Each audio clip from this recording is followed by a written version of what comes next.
Selvamani sir, உங்களை எங்களுக்கு ரொம்ப பிடிக்கும். ஒரு இன்டர்வியூ பார்த்துட்டு தான் உங்கள் படம் எங்களுக்கு ரொம்ப பிடிச்சது. உங்களை எப்போ பிடிச்சதுன்னா, உங்கள் இன்டர்வியூ ஒன்று பார்த்தேன். பார்த்துட்டு உங்கள் வீட்டுக்கு நான் வந்தேன். உங்களுக்கு ஞாபகம் இருக்குமான்னு தெரில. உங்கள் வீட்டுக்கு வந்து உங்களை இது பண்ணேன். உங்கள் இன்டர்வியூவில் என்ன சொல்லியிருந்தீங்கன்னா, நீங்கள் ஃபஸ்ட்டு படம் எடுத்துட்டு சௌத்ரி சார் கூப்பிட்டு ஒரு செக்கு கொடுத்தாரு. 2வது படம் எனக்கு பண்ணுங்க அப்படின்னு புலன் விசாரணைக்கு அப்புறம் பாத்ரூமில் போய் எவ்வளோ எடுப்பாங்கன்னு பார்த்தப்ப 5000 இருக்குன்னு நினச்சி பார்த்தீங்க. 5 லட்சம் அட்வான்ஸ் கொடுத்துருந்தாங்க.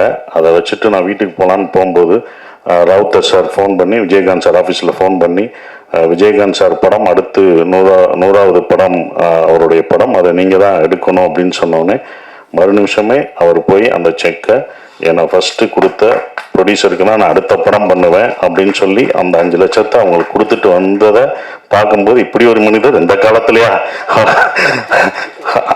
அப்போ இருந்திருக்காங்க உங்களுக்கு அப்படின்னு சொல்லிட்டு நான் அவங்க வந்து, சார் எனக்கு ஆச்சரியமா இருக்கு, அப்படிலாம் பண்ணுவாங்களா சார் அப்படின்னு நான் ஆச்சரியத்தோட கேட்டேன்.